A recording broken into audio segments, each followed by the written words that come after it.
আবার সমীক্ষা নিয়েই কিন্তু করণদিঘিতে উত্তেজনা ছড়ালো এবং গ্রামবাসীদের মধ্যে ঝামেলা সংঘর্ষের ঘটনা ঘটেছে। ছবি দেখাবো প্রথমে।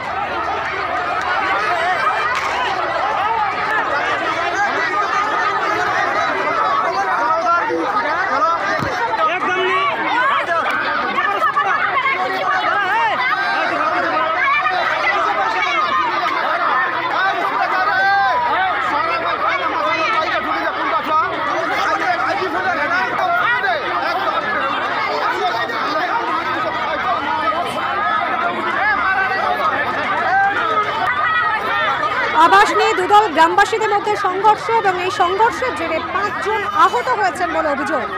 প্রাক্তন তৃণমূল পঞ্চায়েত সদস্য ছেলের বাড়িতে নিয়ে যাওয়া হয় সমীক্ষক দলকে। সেই নিয়ে গ্রামবাসীরা প্রতিবাদ করেন এবং তারপরে এই উত্তেজনা তৈরি হয়, সংঘর্ষের পরিস্থিতি তৈরি হয়। সুদীপ চক্রবর্তী আমাদের প্রতিনিধি রয়েছেন আমাদের সঙ্গে টেলিফোন লাইনে। সুদীপ, কি অভিযোগ? বলা হচ্ছে যে তৃণমূল পঞ্চায়েত সদস্যের ছেলের বাড়িতে নিয়ে যাওয়া হয়েছিল সমীক্ষক দলকে, ঠিক কি ঘটনা ঘটেছে?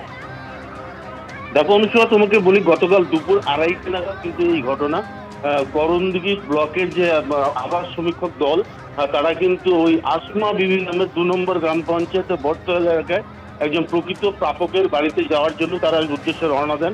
কিন্তু মাঝপথে স্থানীয় প্রাক্তন তৃণমূলের পঞ্চায়েত সদস্য তিনি কিন্তু তাদেরকে আসমা বিবির বাড়িতে না গিয়ে তিনি তার নিজের ছেলের বাড়িতে নিয়ে যায়। এই ঘটনা থেকে ঘটনার সূত্রপাত। স্থানীয়রা যেটা অভিযোগ করেন যে সেই সময় তারা কিন্তু প্রতিবাদ জানান যে তার ছেলের বাড়ি পাকা বাড়ি রয়েছে, সেখানে না গিয়ে আসমা বিবি যে প্রকৃত প্রাপক তার বাড়িতে সেখানে সমীক্ষক দলকে নিয়ে যেতে চায়। সেখানে কিন্তু বাদ বিতরণ সেখানে তৈরি হয়, হাতাহাতি তো পর্যন্ত তৈরি হয়। এরপরে পুলিশ এসে দুপক্ষকে সরিয়ে নিয়ে যায় এবং সমীক্ষক দল সেখান থেকে কিন্তু ফিরে তারা ব্লকেই ফিরে যান।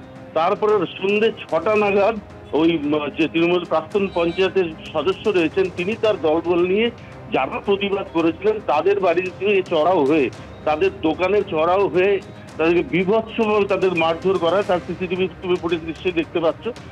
তাদেরকে বিভৎস মারধর করা হয় এবং দোকানে থাকা 2,40,000 টাকা নিয়ে তারা পালিয়ে যায় এবং আসবাবপত্র নিয়েও পালিয়ে যাওয়া বলে অভিযোগ রয়েছে। যারা আক্রান্ত হয়েছে তারা কিন্তু তারপরেই কিন্তু করণদিঘি থানাতে অভিযুক্তদের বিরুদ্ধে একটা অভিযোগ দায়ের করেছেন।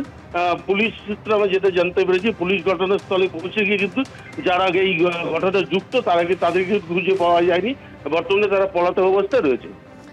তুমি সঙ্গে থাকো।